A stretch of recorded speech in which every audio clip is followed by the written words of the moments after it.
Welcome to focus. ఆధునిక దేవాలయాలైన సాగునీటి ప్రాజెక్టులు నిశ్శబ్ద ప్రమాదాన్ని ఎదుర్కొంటున్నాయి. ఏళ్ల తరబడి కొట్టుకొచ్చిన మట్టి, ఇసుకతో జలాశయాలు పూడుకుపోతున్నాయి. కంటికి కనిపించకుండా ప్రాజెక్టుల గర్భాన్ని మింగేస్తున్న ఈ పూడికతో వేల కోట్ల వ్యయంతో నిర్మించిన ప్రాజెక్టులు తమ అసలు సామర్థ్యాన్ని కోల్పోతున్నాయి. వర్షాలు సమృద్ధిగా పడినా సరే నీటిని నిల్వ చేసుకోలేక గేట్లెత్తేయాల్సిన దుస్థితి ఎందుకొస్తోంది? మన రిజర్వాయర్ల ఆయుష్ను హరిస్తున్నటువంటి పూడికపై ఇవాల్టి ఫోకస్ చూద్దాం. ప్రాజెక్టుల్లో పూడిక తీయడం అనేది మాటలతో జరిగే పని కాదు. ఇది సాంకేతికంగా, ఆర్థికంగా ఒక భారీ సవాలే. 1,00,000 టన్నుల మట్టిని నీటి అడుగుభాగం నుంచి బయటకు తీయడానికి అత్యాధునిక డ్రెడ్జింగ్ యంత్రాలు కావాలి. దీనికి వందల కోట్లు ఖర్చవుతుంది. మరి ఇంత భారీ వ్యయాన్ని భరించడం ఎలా? తీసిన మట్టిని ఎక్కడ పారబోయాలి? పర్యావరణానికి ముప్పు వాటిల్లకుండా ఈ ప్రక్రియను పూర్తిగా చేయడం ప్రభుత్వాలకు ఎలాంటి సవాళ్లను విస్తోంది? వరుణుడు కరుణించినా నీరు నిలవదు, వరద పోటెత్తినా వాటర్ ఉండదు. ప్రాజెక్టుల్లో తిష్ట వేసిన పూడిక, భారీగా తగ్గిపోతున్న నిల్వ సామర్థ్యం, పూడిక తీత ఆలస్యానికి మూల్యమెంత? సాగునీటి ప్రాజెక్టులు, జలాశయాలు దేశ ఆర్థిక వ్యవస్థకు, ముఖ్యంగా వ్యవసాయ రంగానికి వెన్నెముక. అయితే మారుతున్న కాలంతో పాటు నదుల ద్వారా కొట్టుకొస్తున్న ఇసుక, ఒండ్రు మట్టి జలాశయాల్లో పేరుకుపోవడంతో వాటి మనుగడ ప్రశ్నార్థకంగా మారుతోంది. పూడిక తీత పనులపై నిర్లక్ష్యం తాగు, సాగునీటి రంగాలకు శాపంగా మారింది. గోదావరి నదిపై ఆంధ్రప్రదేశ్, తెలంగాణలో సుమారు 9 ప్రాజెక్టులు ఉన్నాయి. కృష్ణాపై దాదాపు 8 చిన్న, పెద్ద ప్రాజెక్టులు ఉన్నాయి. తెలంగాణలో కృష్ణానదిపై ఆధారపడి సుమారు 35 లక్షల నుంచి 40 లక్షల ఎకరాల ఆయకట్టు సాగవుతోంది. ఏపీలోనూ సుమారు 30 లక్షల ఎకరాలు సాగవుతోంది. గోదావరి నదిపై ప్రత్యక్షంగా, పరోక్షంగా సుమారు 60 లక్షల ఎకరాలు సాగులో ఉన్నాయి. తాగునీటికి సైతం ఈ నదులే కీలకం. కానీ తెలుగు రాష్ట్రాల్లోని ప్రాజెక్టుల్లో 40% సిల్ట్ పేరుకుపోవడంతో నీటి సామర్థ్యం తగ్గుతూ ఉండడం తాగు, సాగునీటికి ఇబ్బందిగా మారింది. జలాశయాల నీటి నిల్వ సామర్థ్యాన్ని పునరుద్ధరించేందుకు తెలంగాణ ప్రభుత్వం national framework for sediment management కింద ప్రతిష్టాత్మక ప్రాజెక్టులకు శ్రీకారం చుట్టింది. ఇందులో భాగంగా మిడ్ మానేరు, లోయర్ మానేరు, కడెం ప్రాజెక్టులలో భారీ ఎత్తున పూడిక తీత పనులకు రూపకల్పన చేశారు. రాబోయే 20 ఏళ్లలో ఈ 3 ప్రాజెక్టుల నుంచి దాదాపు 1,696 లక్షల టన్నుల పూడికను తొలగించాలని లక్ష్యంగా పెట్టుకున్నారు. దీనికి సుమారు 1,439 కోట్లకు పైగా వ్యయం అవుతుందని అంచనా. ఉమ్మడి కరీంనగర్ జిల్లాలోని రిజర్వాయర్లు పూడిక వల్ల నీటి నిల్వ సామర్థ్యాన్ని కోల్పోతున్నాయి. లక్షలాది ఎకరాలకు సాగునీరు, రాష్ట్ర రాజధాని హైదరాబాద్ సహా వందలాది గ్రామాలకు, పట్టణాలకు తాగునీరు అందించే ఎల్లంపల్లి, లోయర్ మానేరు, మధ్య మానేరు, అప్పర్ మానేరు జలాశయాలకు పూడిక ముప్పుగా పరిణమించింది.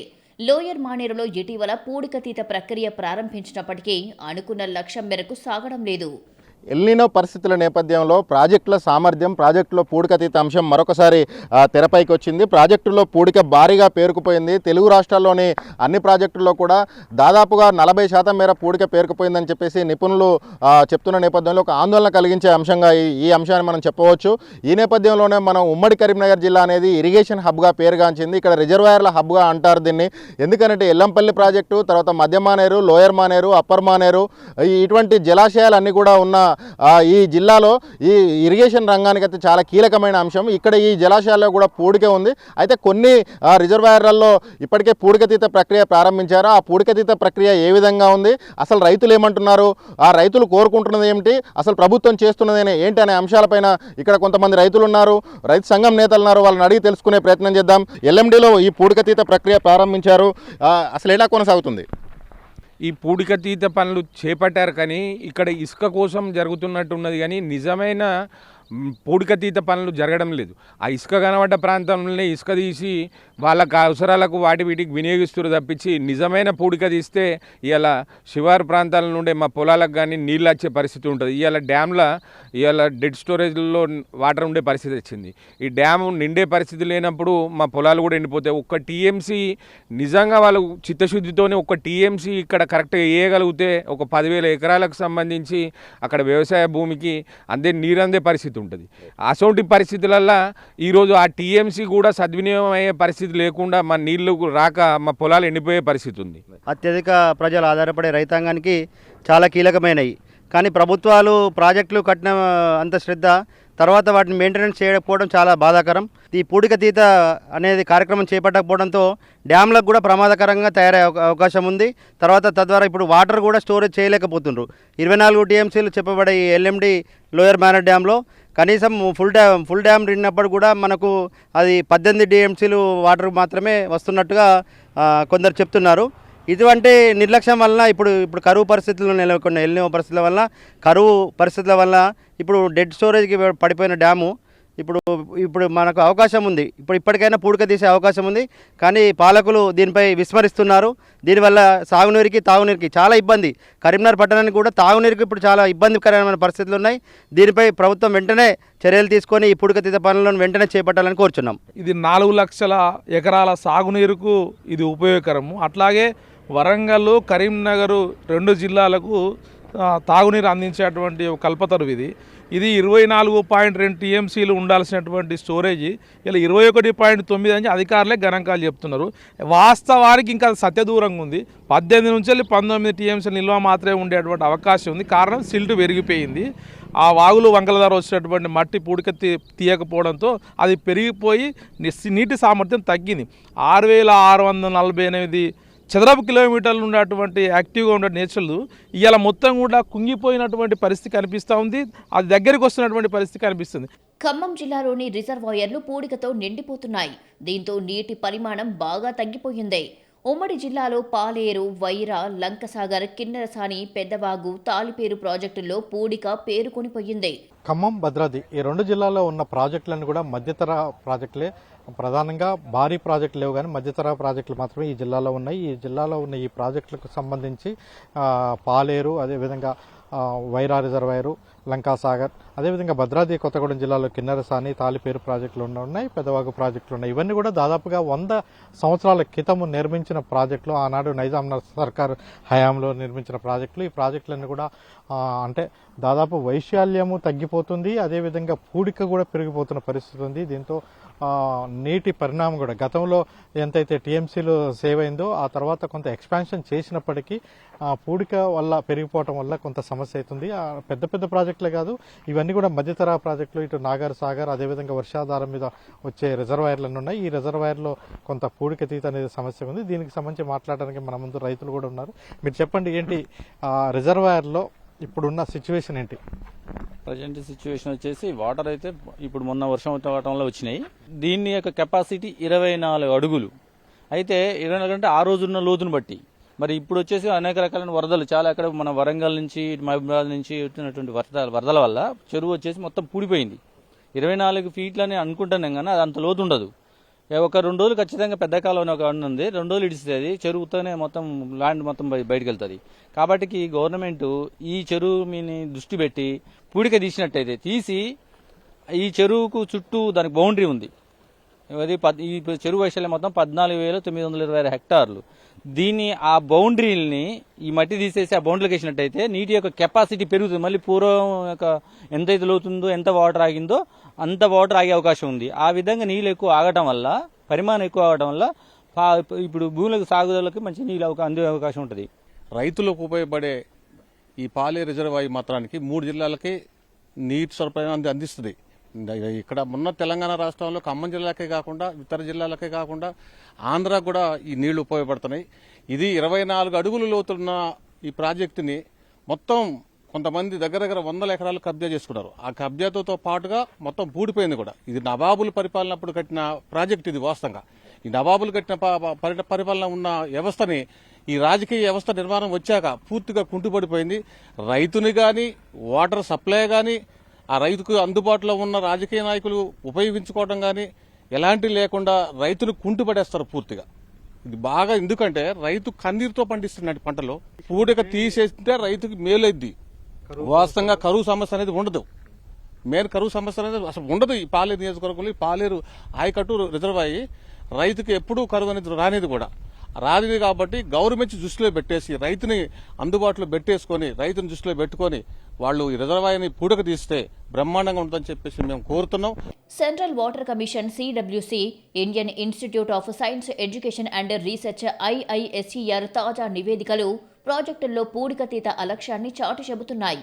దేశంలోని అనేక ప్రధాన జలాశయాలు తాము నిల్వ చేయగల గరిష్ట నీటి సామర్థ్యంలో గణనీయమైన శాతాన్ని కోల్పోతున్నాయని నివేదికలు చెబుతున్నాయి. 2050 నాటికి తూర్పు వైపు ప్రవహించే నదులపై ఉన్న కనీసం 10 పెద్ద జలాశయాలు, పశ్చిమ వైపు ప్రవహించే నదులపై ఉన్న 7 పెద్ద జలాశయాలు తమ నిల్వ సామర్థ్యంలో 50% పైగా కోల్పోయే ప్రమాదముందని తాజా అధ్యయనాలు హెచ్చరిస్తున్నాయి. ప్రాజెక్టుల్లో మేట వేసినటువంటి పూడికతీత అనేది తీయడం మాటల్లో పని కాదు. మరి అది ఎలా సాధ్యమవుతుంది చూద్దాం. తెలంగాణ, ఆంధ్రప్రదేశ్లో ఎక్కువ ప్రాజెక్టులు కృష్ణానదిపైనే ఉన్నాయి. మహారాష్ట్రలోని మహాబలేశ్వర్లోని పంచగంగ దగ్గర కృష్ణానది ఉద్భవిస్తుంది. 4 రాష్ట్రాల గుండా వేలాది కిలోమీటర్లు ప్రయాణించి వేలాది ఎకరాలను సుసంపన్నం చేస్తుంది. మహారాష్ట్ర నుంచి కర్ణాటక నుంచి తెలంగాణలోని నారాయణపేట జిల్లా తంగడి దగ్గర రాష్ట్రంలోకి ప్రవేశిస్తుంది. జోగులాంబ గద్వాల, నారాయణపేట, నాగర్ కర్నూల్, నల్గొండ జిల్లాల గుండా ప్రవహిస్తుంది. దీనిపై జూరాల, శ్రీశైలం, నాగార్జున సాగర్ వంటి ప్రతిష్టాత్మక ప్రాజెక్టులను నిర్మించారు. కానీ పూడిక కృష్ణానదికి శాపంగా మారింది. జూరాల రిజర్వాయర్లో పూడిక పేరుకుపోతూ ఉండడంతో నీటి నిల్వ సామర్థ్యం ఏటికేడు తగ్గుతోంది. జూరాల ప్రాజెక్టు పూర్తిస్థాయి నీటి మట్టం 11.6 టీఎంసీలు. కానీ సిల్ట్ పేరుకుపోతూ ఉండడంతో నీటి నిల్వ సామర్థ్యం క్రమంగా తగ్గిపోతోంది. 2022లో జాతీయ జల విజ్ఞాన ప్రాజెక్టు కింద మరోసారి సర్వే చేపట్టి 2.294 టీఎంసీల మేర సిల్ట్ పేరుకుపోయినట్లు గుర్తించారు. జూరాల నుంచి ఉమ్మడి పాలమూరు జిల్లాలో 7 లక్షల ఎకరాలకు పైగా సాగునీరు అందుతుంది. ఇందులో లెఫ్ట్, రైట్ కెనాల్స్ నుంచి 1.04 లక్షల ఎకరాలకు నీరందుతుండగా కోయల్ సాగర్, నెట్టెంపాడు, భీమా లిఫ్ట్లు, సమాంతర కాల్వల ద్వారా 6 లక్షల ఎకరాలకు సాగునీరు వెళ్తోంది. కానీ సిల్ట్ కారణంగా నీటి నిల్వ సామర్థ్యం 2 టీఎంసీలకు పైగా తగ్గడంతో 1,00,000 ఎకరాలకు పైగా ఆయకట్టుపై ప్రభావం పడుతోంది. దీంతో చివరి ఆయకట్టుకు నీరందడం లేదు. రెండో పంట క్రాప్ హాలిడే ప్రకటించాల్సిన దుస్థితి. పాలమూరు జిల్లాలో కృష్ణా బేసిన్లో ఉన్నటువంటి జూరాల ప్రాజెక్టులో సిల్టు పేరుకపోవడంతో నీటి నిల్వ సామర్థ్యము క్రమక్రమంగా తగ్గిపోతుంది. 2012 కంటే ముందు జూరాల ప్రాజెక్టు నీటి నిల్వ సామర్థ్యము 11.94 టీఎంసీలు ఉండగా 2012 ప్రాంతంలో దీని నీటి నిల్వ సామర్థ్యాన్ని 9.657 టీఎంసీలకి తగ్గించారు. దీనికి ప్రధాన కారణము సిల్టుకు పేరకపోవడం అని చెప్పేసి అప్పుడు నిపుణులు నివేదికలు కూడా అందజేశారు. అప్పటి నుంచి ఇప్పటి వరకు కూడా జూరాల ప్రాజెక్టులో సిల్టు తీత పనులు చేపట్టలేదు.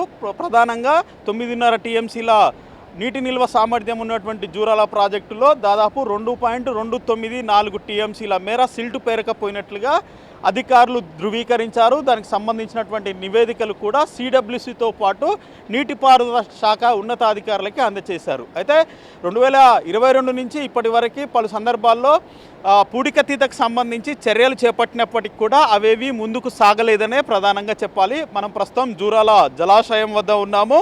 జూరాల జలాశయంలో జాతీయ జల విజ్ఞాన ప్రాజెక్టు కింద హైడ్రోగ్రాఫికల్ సర్వే చేపట్టారు. దాదాపు స్పీడ్ బోట్లలో లోపలికి వెళ్ళి 50 చోట్ల మట్టి నమూనాలను సేకరించారు. ఇందులో ఒండ్రు మట్టి, ఇసుకతో కూడినటువంటి ఇతర అవశేషాలతో కూడిన వేస్టేజే ఉంది. కానీ పూర్తి స్థాయిలో ఇసుక లేదు, పూర్తి స్థాయిలో ఒండ్రు మట్టి లేదని చెప్పేసి కూడా తేల్చారు.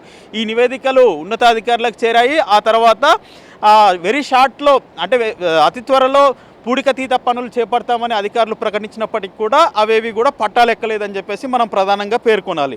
జూరాలపై ఆధారపడి ఎత్తిపోతల పథకాలు ఉన్నాయి, సాగునీటి పథకాలతో పాటు మంచినీటి పథకాలు కూడా రన్ అవుతున్నాయి.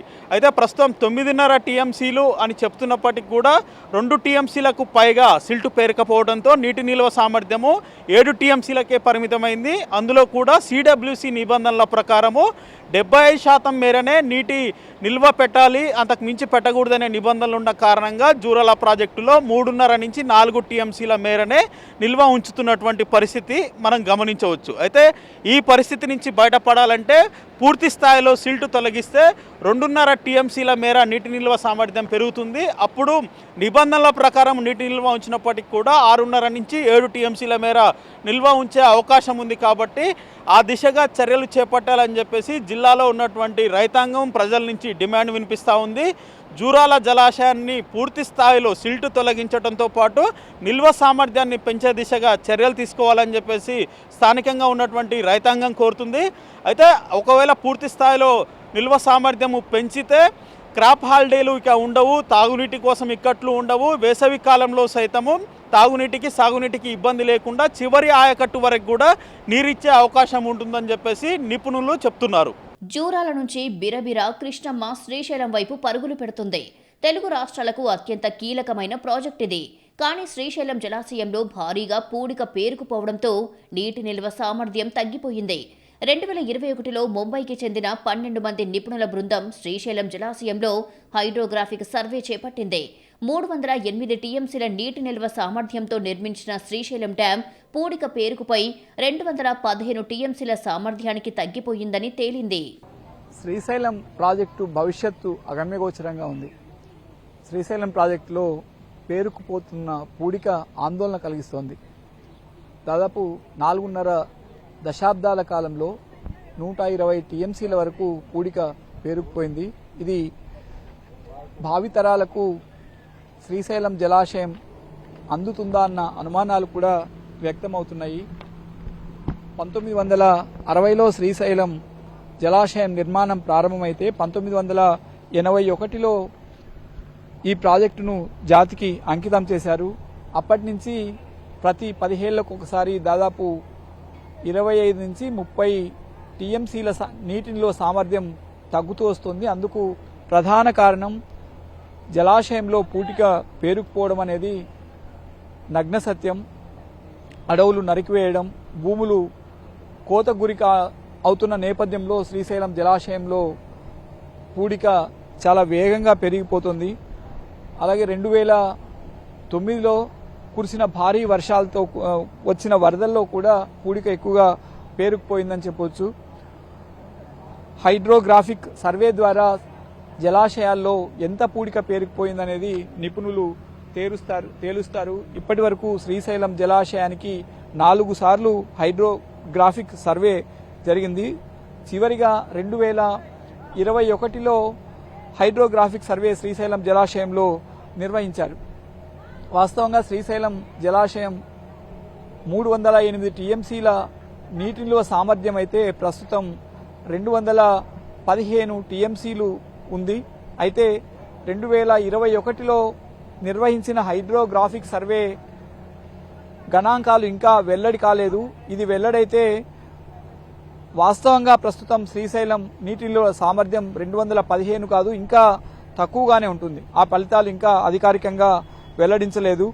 215 టీఎంసీల సామర్థ్యం ఉందని అధికారులు పైకి చెబుతున్నా అంతకంటే తక్కువే ఉందని తెలుస్తోంది. 180 నుంచి 190 టీఎంసీలు మాత్రమే ఉండే అవకాశం తెలుస్తోంది. నీటి పరిమాణం లెక్కగట్టడానికి హైడ్రోగ్రాఫిక్ సర్వేలో బోటుపై నుంచి పరికరాలను నీటిలోకి పంపారు నిపుణులు. నీటిలోకి ఎకో సౌండ్స్ పంపి ఎంత లోతు వరకు ఎంత నీరుందో తెలుసుకున్నారు. శ్రీశైలం జలాశయం విస్తీర్ణం 616 చదరపు కిలోమీటర్లు. శ్రీశైలం జలాశయం నిర్మించినప్పటి నుంచి 1997, 2006, 2011, 2021లో హైడ్రోగ్రాఫిక్ సర్వే చేపట్టారు. వరద నీటి ప్రవాహం, అడవుల నరికివేత, భూమి కోతకు గురి కావడంతో శ్రీశైలం ప్రాజెక్టులో పూడిక పేరుకుపోయింది. పూడిక తీస్తే వచ్చే లాభాలు అపారం. రిజర్వాయర్ల నీటి నిల్వ సామర్థ్యం మళ్లీ పునరుద్ధరణవుతుంది. వరద ముప్పు తప్పుతుంది. అంతేకాదు జలాశయాల అడుగున చేరినటువంటి ఈ పూడిక మట్టిలో అద్భుతమైన పోషకాలుంటాయి. ఈ ఒండ్రు మట్టిని మన పొలాలకు తరలిస్తే రసాయన ఎరువుల అవసరం లేకుండానే పంటలు పండుతాయి. ఒకవైపు ప్రాజెక్టులకు పునరుజ్జీవం, మరొకవైపు రైతులకు వరంలా మారుతుంది ఈ పూడికతీత. మరి ప్రభుత్వాల నుంచి ఆశించినంత స్పందన ఇందుకు లేదు. శ్రీశైలం జలాశయం నుంచి నాగార్జున సాగర్ ప్రాజెక్టుకు ప్రవహిస్తుంది కృష్ణానది. కుడి కాల్వ ద్వారా గుంటూరు, ప్రకాశం జిల్లాలో 11 లక్షల ఎకరాల ఆయకట్టుకు నీరందిస్తుంది. అలాగే ఎడమ కాలువ ద్వారా నల్గొండ, సూర్యాపేట, ఖమ్మం జిల్లా పరిధిలో సుమారు 10.38 లక్షల ఎకరాలకు నీరందిస్తుంది. కానీ ప్రాజెక్టులోకి భారీగా వరద నీరు చేరుతుండటంతో టన్నుల కొద్దీ సిల్ట్ పేరుకుపోతుంది. సాగర్ నీటి నిల్వ సామర్థ్యం అసలు లెక్క ప్రకారం 408 టీఎంసీలు కాగా పూడికతో 312 టీఎంసీలకు తగ్గిపోయిందని తెలుస్తుంది. 2026 జులై వరకు 100 టీఎంసీలకు పైగా నీటి నిల్వ సామర్థ్యం కోల్పోయుండొచ్చని ఇరిగేషన్ నిపుణుల అంచనా.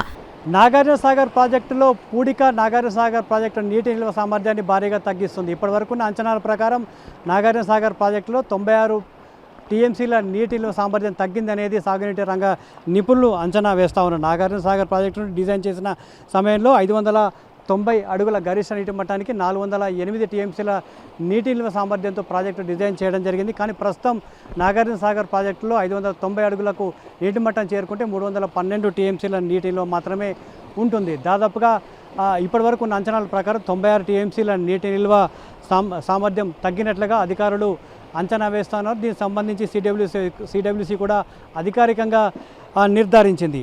1967-74 మధ్య 14 టీఎంసీల నీటి నిల్వ సామర్థ్యం తగ్గగా 2018 నాటికి 96 టీఎంసీల నీటి నిల్వ సామర్థ్యం తగ్గినట్టు కూడా అధికారులు అంచనా వేస్తున్నారు.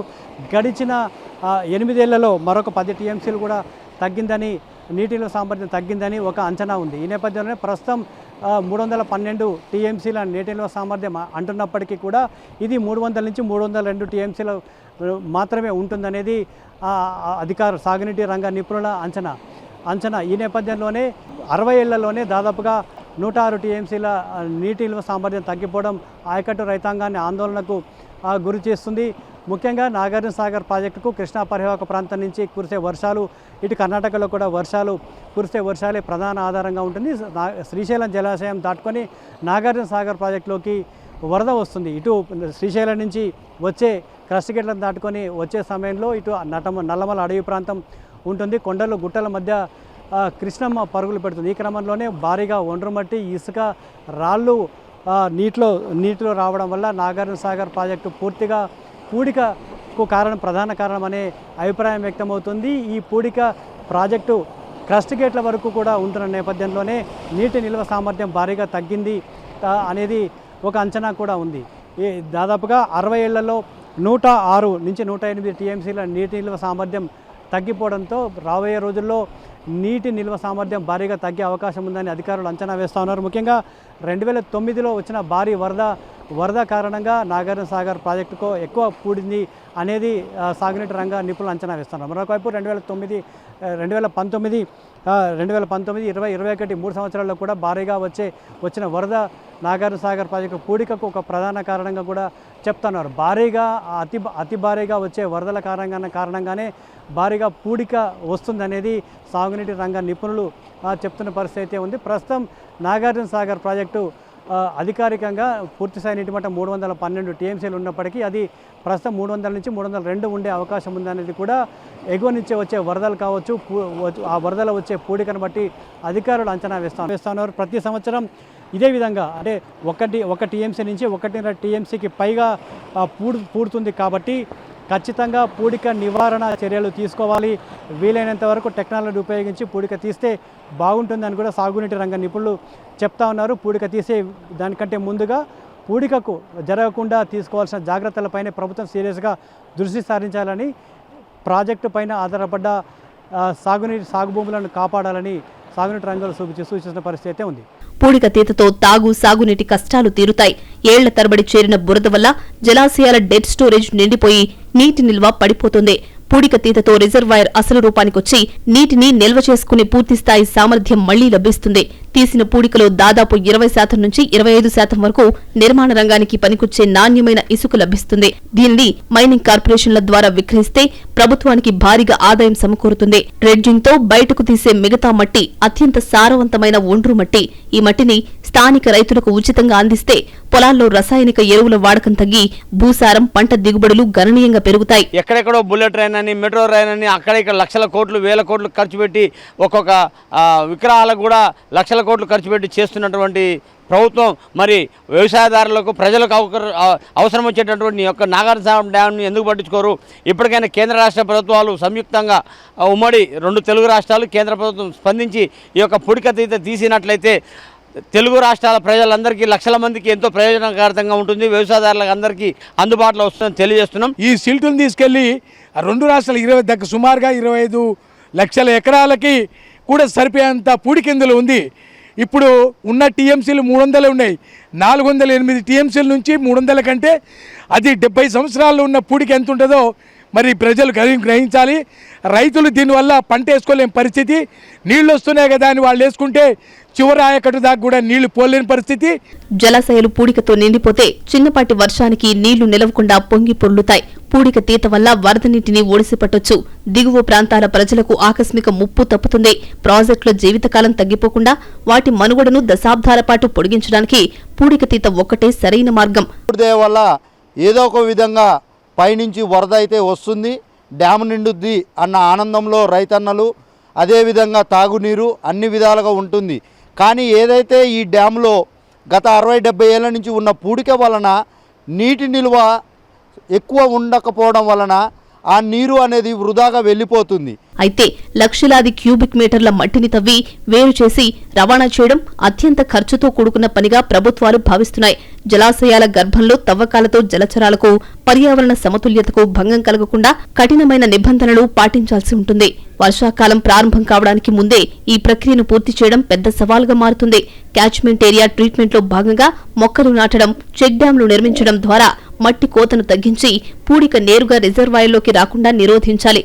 బాథిమెట్రిక్ సర్వేలు, డిజిటల్ డాష్ బోర్డులతో రిజర్వాయర్లలో పూడిక చేరే తీరును ఎప్పటికప్పుడు పర్యవేక్షించాలి. గోదావరి, కృష్ణా ప్రాజెక్టులో మేట వేసిన పూడికతను తీస్తేనే నీటి నిల్వ సామర్థ్యం పెరిగి సాగునీటి కష్టాలు తీరుతాయి. ముఖ్యంగా రైతన్నలకు ఎంతో మేలు జరుగుతుంది.